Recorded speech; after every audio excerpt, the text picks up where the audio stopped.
과거 그런 일을 하고 유죄 판결까지 받은 사람이 자신의 비법이라며 정력을 자랑하는 모습에 경악을 했다는 것입니다.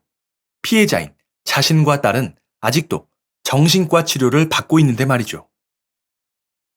구독과 좋아요는 영상을 만드는데 큰 힘이 됩니다. 사람들 입에 자주 오르내리지는 않지만 은근히 알게 모르게 많은 사람들이 시청하고 있는 프로그램, 바로 나는 자연인이다 입니다. 그리고 여기에 빼놓을 수 없는 인물들이 바로 개그맨 윤택 씨와 이승윤 씨인데요.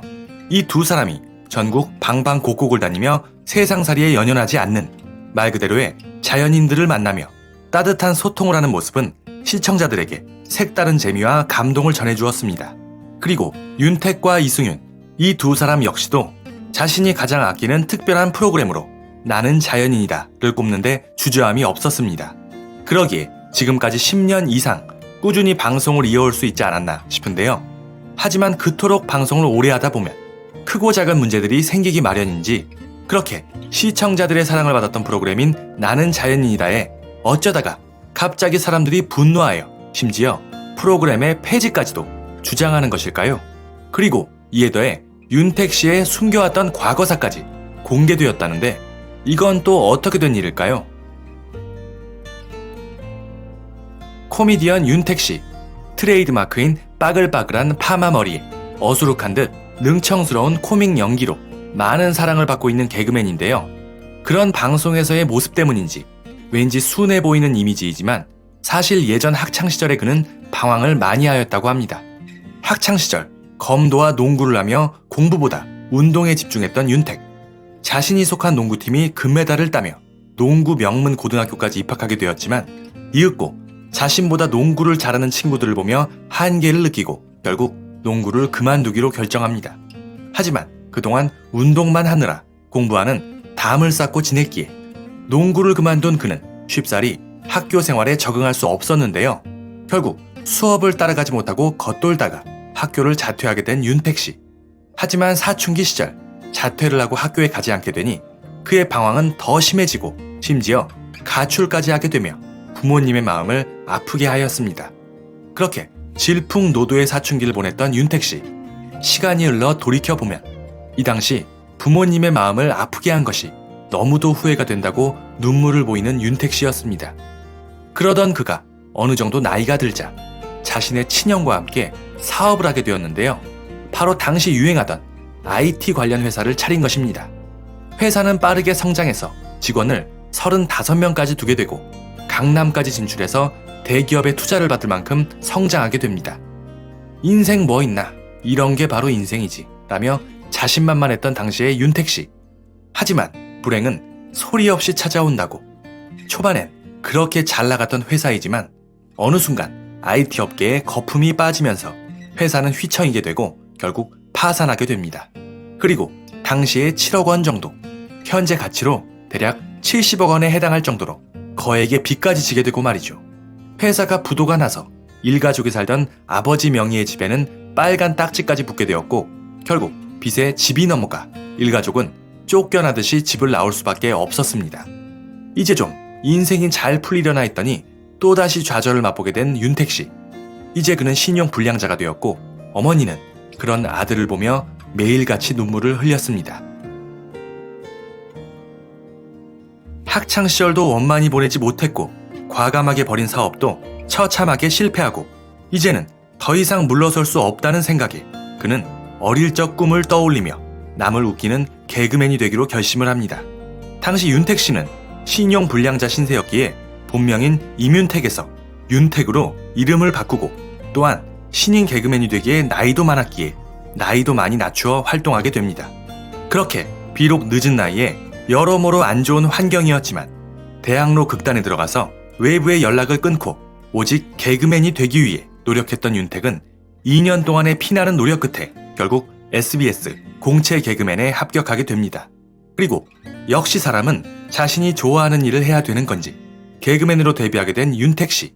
당시 엄청난 인기를 끌고 있었던 개그 콘서트의 라이벌 프로그램이었던 우차싸라는 코미디 프로그램에 나와서 트레이드 마크인 큰 덩치의 파마머리 그리고 어수룩한 바보 연기로 대중들의 큰 사랑을 받게 됩니다.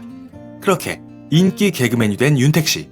당시 개그맨으로서의 수익이 상당하였기에 어느 정도 여유를 부릴 법도 했지만 자신 때문에 거액의 빚이 생겨서 멀쩡한 부모님의 집까지 날리게 되었고, 무엇보다 부모님의 마음을 찢어지게 했다는 사실을 생각하면 엉뚱한데 한눈을 팔 여유는 전혀 없었습니다.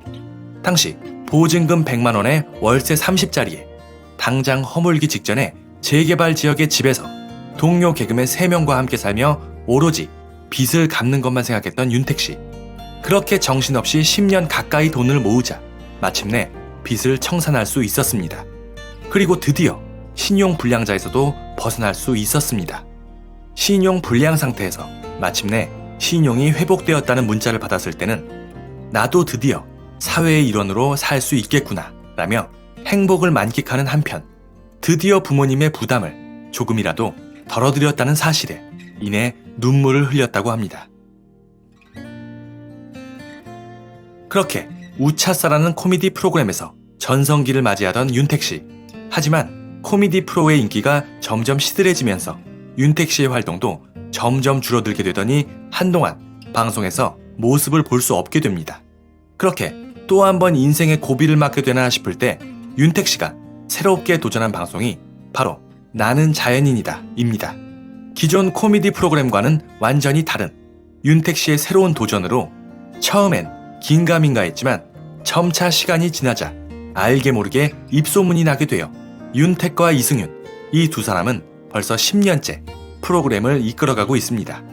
세상살이에 연연하지 않는 자연인들과 만나 따뜻한 소통을 하면서 본인 스스로도 마음을 치유하게 된다는 윤택 씨. 촬영 중에 홀로 사시는 할머니가 키우는 새끼 강아지를 한 마리 받아와 덕분에 집안에 새 식구가 늘어나는 등 즐거운 일이 많았지만 자연인과 방송을 하며 늘 좋은 일만 있었던 것은 아니라고 합니다. 자연인이 먹어보라고 줘서 먹은 귀뚜라미가 알고 보니 곱등이라던가 장수풍뎅이 애벌레를 먹기도 하는 등 온갖 독특한 식사를 하며 고생을 하기도 하고, 자연인이 여기 정말 좋은 곳이라고 땅을 사라고 권유를 받아 믿고 땅을 샀는데 알고 보니 시세의 4배가 넘는 비싼 가격으로 땅을 산 것이었던 윤택 씨. 도로 되팔려고 해도 땅은 팔리질 않고 산 가격의 반의 반값에 사겠다는 사람만 있었다고 합니다. 터무니없는 가격이었지만 사겠다는 사람이 암투병 중이라 깊은 산골에서 치료를 하고 싶은데 돈이 없어서 그런다는 안타까운 사연을 듣고 결국 원래 가격의 반의 반값에 땅을 팔아버린 윤택 씨였습니다. 하지만 이런 것보다 더 큰 문제는 따로 있었는데요. 이 문제의 자연인 때문에 한바탕 난리가 나서 프로그램이 폐지가 될 위험까지 처하게 되는데 도대체 어떤 일이 있었던 것일까요? 오랜 시간 방송을 하다 보면 무인도라고 했는데 무인도가 아닌 것 같다. 이 자연인은 이 방송 저 방송 여기저기 나오는 사람이다. 정말 자연인이 맞느냐? 조작 방송이 아니냐? 윤택과 이승윤도 조작에 가담한 공범 아니냐? 등등 제작진은 물론 진행자인 윤택과 이승윤을 비난하는 목소리도 종종 있었습니다. 하지만 이런 것보다 더 큰 사건은 따로 있었으니 어느 날 50억과 바꾼 젊음이여 라는 소개로 출연하게 된 68세의 자연인. 그는 왕년에 잘나가던 시절을 늘어놓으며 현재 자신의 건강 비결이라며 팔팔한 자연인의 정력 비법 대공개라며 직접 개발했다는 체조를 보여주거나 자신이 직접 키운 산삼이나 직접 만든 간장 등을 소개하였습니다. 그런데 이 방송이 나가고 얼마 뒤 한 시청자의 제보로 시청자 게시판은 난리가 났습니다. 이 문제의 자연인이 예전 자신과 자신의 어린 딸에게 못된 짓을 해서 유죄 판결까지 받은 아주 파렴치한 사람이라는 것이죠. 그런데 반성은커녕 버젓이 방송에 나와서 본인이 왕년에 잘 나갔다며 자랑을 하고, 무엇보다 참을 수 없는 것은 과거 그런 일을 하고 유죄 판결까지 받은 사람이 자신의 비법이라며 정력을 자랑하는 모습에 경악을 했다는 것입니다. 피해자인 자신과 딸은 아직도 정신과 치료를 받고 있는데 말이죠. 이러한 일이 널리 알려지자 사람들은 분노하며 제작진은 사전에 출연자에 대한 검증도 안 했냐라고 하며 프로그램의 폐지까지 요구하며 윤택 씨와 이승윤 씨에게도 마찬가지로 비난을 보내기도 하였습니다. 이러한 제보 내용, 차라리 사실이 아니었으면 다행이련만 그렇지는 않았는지 제작진은 입장을 밝혔는데요. 출연자 섭외를 할 때 사전 인터뷰를 하긴 하는데 아무래도 유명인이 아닌 일반인들이다 보니 신원을 검증하는데 어려움이 있다며 앞으로 이런 일이 발생하지 않도록 심혈을 기울이겠다라고 입장을 밝히며 문제가 되었던 해당 방송부는 다시 볼 수 없게 삭제 처리를 하였습니다. 제보의 내용은 사실이었던 것이죠. 각박한 세상에서 한숨 쉬어갈 수 있는 그런 따뜻한 내용으로 오랜 시간 사랑을 받은 프로그램인데 이런 실수로 인해 뜻하지 않은 피해자가 생기고 프로그램까지도 폐지가 될 뻔했습니다. 다행히 이후에는 별다른 구설수에 오르지 않고 잘 방송을 하고 있는 것 같은데요. 앞으로는 이러한 일이 일어나지 않도록 방송 제작진들의 주의가 필요할 것 같습니다. 그리고 덕분에 같이 비난을 받았던 윤택 씨와 이승윤 씨, 마찬가지로 사건 사고 없이 바람직한 모습으로 오래도록 방송에서 볼 수 있기를 바라겠습니다. 여러분들은 어떻게 생각하시나요? 소중한 의견들 댓글로 많이 남겨주시기 바랍니다. 감사합니다.